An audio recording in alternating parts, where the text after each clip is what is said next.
Amis du jour, chalutations.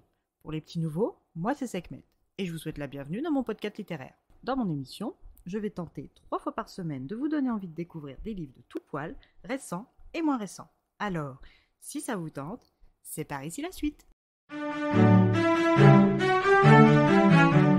Aujourd'hui, je vais vous présenter le premier tome des Hathaway, Les ailes de la nuit de Lisa Kleypas, paru aux éditions J'ai lu. Dans cette romance victorienne, se situant en 1848, nous nous retrouvons à parcourir Londres de nuit avec mademoiselle Amelia Hathaway, 26 ans, célibataire, et son partenaire de toujours depuis plus de 11 ans maintenant, le jeune Mary Penn, à la recherche de Léo Hathaway, nouveau Lord Ramsay, âgé de 28 ans, dépressif autodestructeur depuis la mort de sa fiancée quelques 18 mois plus tôt. Amelia se fait beaucoup de soucis pour son aîné, car même si son sort de vieille fille ne lui importe peu, le sort de ses 3 sœurs cadettes lui donne du souci. Avec un chef de famille comme Léo, les finances déjà menues de la fratrie ne vont pas s'améliorer, et espérer trouver un bon mari à ses sœurs va devenir de plus en plus compliqué, et c'est pour cette raison qu'elle se sent obligée de suppléer son frère dans son rôle de chef de famille. Mary Penn, jeune Rome accueillie par feu les parents d'Amelia 11 ans en arrière, est une figure stable, posée et rassurante pour Amelia et ses sœurs, et c'est une des raisons pour laquelle il est de l'aventure nocturne de ce jour. Ça et sa musculature. Les investigations pour retrouver le vagabond Soulard commencent par un club de jeu dans lequel Léo s'est inscrit quelque temps après avoir obtenu son titre. Le Jenners est un club select racheté par Lord Saint-Vincent et tenu par un Rome du nom de Cam Rohan. Arrivée aux abords du club, Mary Penn, qui se comporte en grand frère protecteur, refuse qu'Amelia s'approche. Mais cette dernière ne l'entend pas de cette oreille et se présente elle-même face à ce charmant, séduisant et très aimable Monsieur Rohan.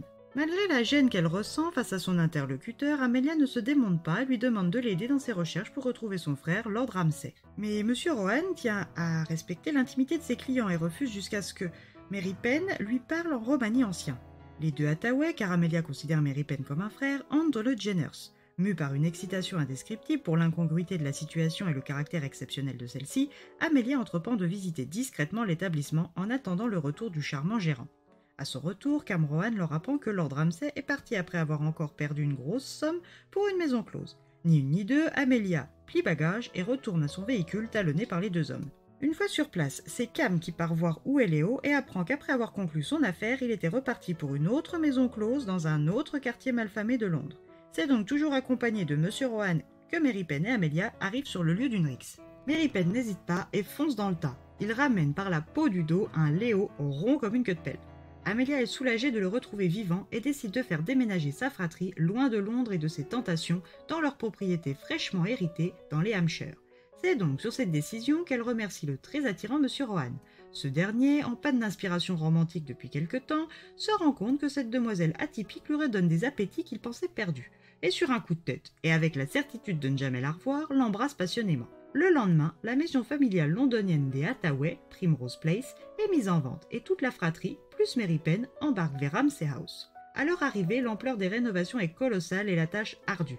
Mais rien n'est impossible pour Amelia, Winifred, Poppy et Béatrix, qui ont respectivement 26, 25, 18 et 15 ans. Amelia doit partir au village voisin dès le lendemain matin et décide donc de partir à pied et de traverser les terres de son nouveau voisin, Lord Westcliff, de Stony Cross Manor, quand soudain, elle aperçoit au loin 3 hommes lui faisant de grands signes pour qu'elle se protège. À peine le temps pour Amelia de réaliser qu'un torse puissant fait rempart entre le danger et elle. Mais quelle n'est pas sa surprise quand elle découvre que ce torse appartient à Monsieur Rohan. Qu'est-ce que ce gérant de club londonien fait dans le Hampshire? Pourquoi a-t-il dû la protéger? Et contre quoi? Pourquoi a-t-il fallu que ça soit lui? Amelia et Cam sont attirés l'un vers l'autre alors que tout les oppose. Mais jusqu'à quand ces différences seront-elles suffisantes pour les retenir? Eh bien, vous n'avez plus qu'à le lire pour le découvrir. Une romance digne d'intérêt, une 4e prometteuse, une bannière accrocheuse qui ne ment pas. Une lecture fluide, rythmée et pleine de rebondissements. Si vous avez aimé la chronique des Bridgerton Julia Quinn, je pense sans trop m'avancer que vous apprécierez les Hathaway de Lisa Kleypas. Et bien voilà, j'en ai fini pour aujourd'hui. J'espère que cet épisode vous aura plu et vous aura donné comme d'habitude des nouvelles idées de lecture. Si vous souhaitez découvrir d'autres petits bonbons littéraires tout droit sortis de ma bibliothèque, je vous retrouve le mardi 24 janvier prochain pour un nouvel épisode. Et si d'ici là je vous manque de trop, n'hésitez toujours pas à venir me rejoindre sur mon compte Instagram, @leslectures de Sekhmet. Sur ce, chalut les amis, et à la prochaine!